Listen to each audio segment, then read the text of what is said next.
Did Michel Goulet really hit rock bottom and destroy his own career? That's what the headlines might suggest, but the real story is far different. This isn't a tale of self-destruction. It's the story of a quiet superstar whose incredible career was stolen from him in a single violent moment. His downfall wasn't due to his choices, but to cruel timing, overshadowed greatness, and one of the most tragic injuries in hockey history. Michel Goulet wasn't a failure. He was the offensive heart of the Quebec Nordiques in the 1980s, one of the most dependable goal scorers in NHL history. His professional journey began in the World Hockey Association, where he played for the Birmingham Bulls as a teenager, scoring 28 goals and 58 points during the 1978 to 1979 season. When the NHL and WNA merged, the Quebec Nordiques selected the Quebec-born winger with the 20th overall pick, bringing him home to begin his NHL career. His early years weren't marked by explosive scoring.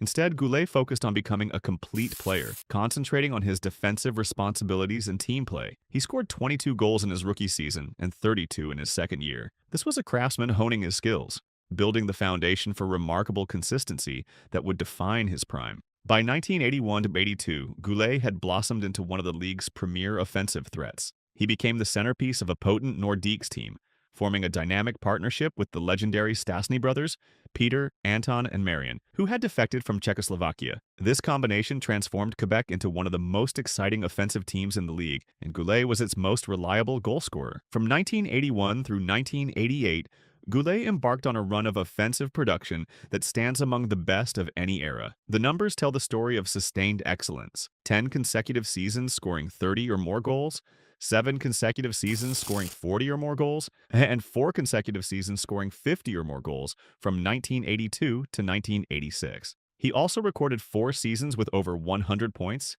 peaking with 122 points in 1983 to 84. What made these numbers extraordinary wasn't just their height, but their consistency. While other superstars might experience dramatic peaks and valleys, Goulet's performance was metronomic.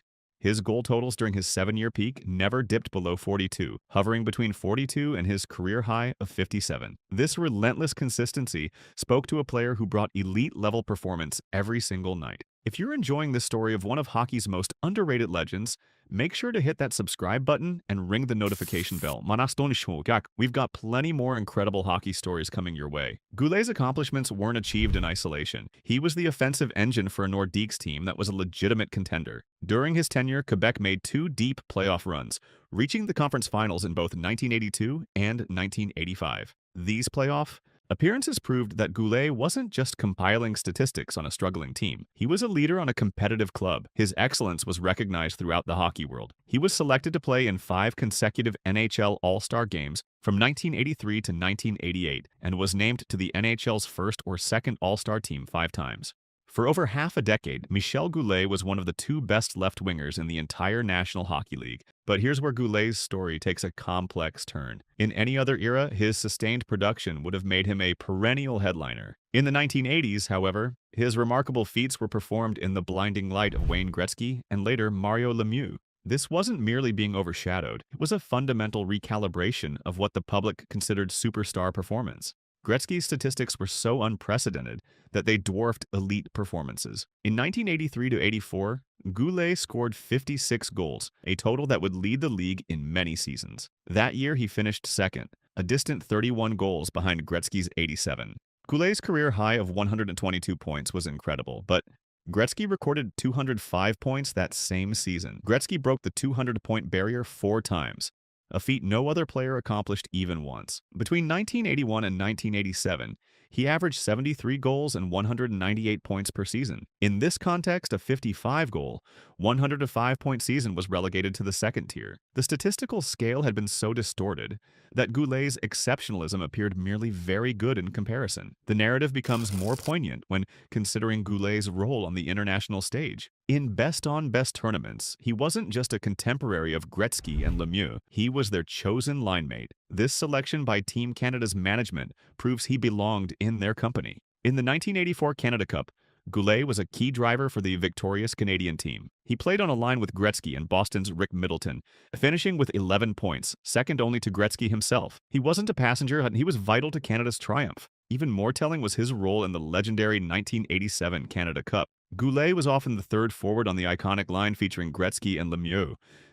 He was valued for his offensive prowess and defensive responsibility, serving as the safety valve for two of the most creative players in history. He was trusted to play with the gods of the game on the biggest stage, yet destined to remain the forgotten man on that historic line. By the end of the 1980s, the Quebec Nordiques had soured dramatically. The 1989-90 season was disastrous. The team finished with 12 wins, 42 losses, and 7 ties, landing them in last place for the second consecutive season. The organization faced a complete teardown and rebuild. In professional sports' brutal business, this meant parting with veteran cornerstones. On March 5, 1990, just before the NHL trade deadline, the Nordiques executed a fire sale. Michel Goulet, along with goaltender Greg Millen and a draft pick, was sent to the Chicago Blackhawks for 3 young players from Chicago's minor league system. The nature of the return was clear. This wasn't a trade for equivalent talent, but to shed a veteran contract and begin rebuilding. For Goulet, who had given his entire prime to Quebec, it was the painful end of an era. Traded from a last-place team to a contender,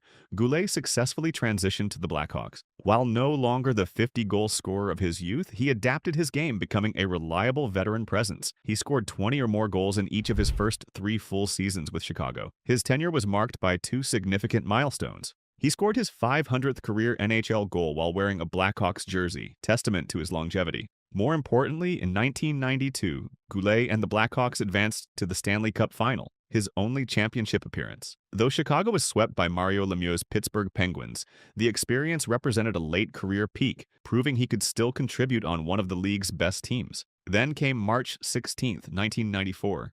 Goulet's Chicago Blackhawks were in Montreal to face the Canadiens at the Forum, often called the Cathedral of Hockey. For a Quebec-born player like Goulet, playing on that ice always carried special significance. On this night, it would become the site where his career was tragically extinguished. The play itself was terrifying in its simplicity. There was no thunderous body check or illegal hit. Goulet was skating near the end boards when he lost his balance and fell. He crashed headfirst into the boards, which were known at the Forum for their unforgiving rigidity. The impact was severe. He lay motionless for several minutes as a hush fell over the crowd. Montreal goaltender Patrick Roy, seeing the gravity of the situation, immediately waved frantically for medical staff. Goulet was carefully stretchered off and transported to Montreal General Hospital, his final shift in the NHL over. The initial medical reports were cautiously optimistic. Goulet was moving all his limbs, but had suffered a severe concussion and was experiencing difficulty speaking. As weeks and months passed, however, the devastating extent of the injury became clear. This wasn't a typical sports injury that could be overcome with rehabilitation.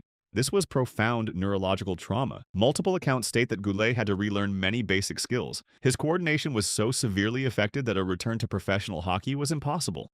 The struggle wasn't about getting back on the ice, it was about regaining fundamental life functions. In September 1994, doctors officially advised the 34-year-old Goulet not to play again. On January 26, 1995, he formally announced his retirement. Though his career ended prematurely, the hockey world moved to ensure his legacy was properly honored. On March 16, 1995, the Quebec Nordiques held a ceremony to retire his number 16 jersey, exactly 1 year to the day after the injury that ended his career. It was a gesture connecting his greatest triumphs with his ultimate sacrifice. Formal enshrinement followed in 1998, when Michel Goulet was inducted into the Hockey Hall of Fame alongside former linemate Peter Stastny. They were the first Hall of Famers to earn their credentials primarily as members of the Nordiques franchise. During the induction gala, Goulet expressed his gratitude and was seen beaming while introducing his son to the boyhood heroes he was now joining as a legend.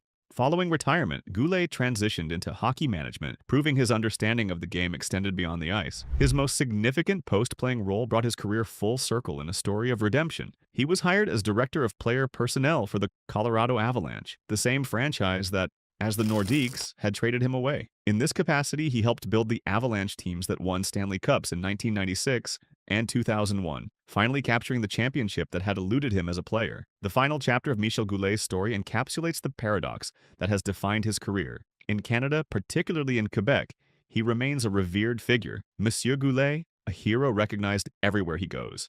Yet in his adopted home of Denver, he lives in relative anonymity, attending games often unrecognized by local fans. This quiet existence is a fitting metaphor for his entire career. A superstar whose immense contributions were always present, whose excellence was undeniable, but who was never the loudest voice in the room. His legacy isn't one of shattered records or bombastic headlines, but of quiet, consistent, and undeniable greatness. So did Michel Goulet destroy his career? Absolutely not. His career was stolen by tragedy, overshadowed by legends, but never diminished by his own choices. He remains what he always was, an unsung superstar whose story deserves to be remembered. If this story of resilience and quiet greatness moved you, make sure to leave a comment below sharing your thoughts, hit that like button, and subscribe for more incredible hockey stories that deserve to be told.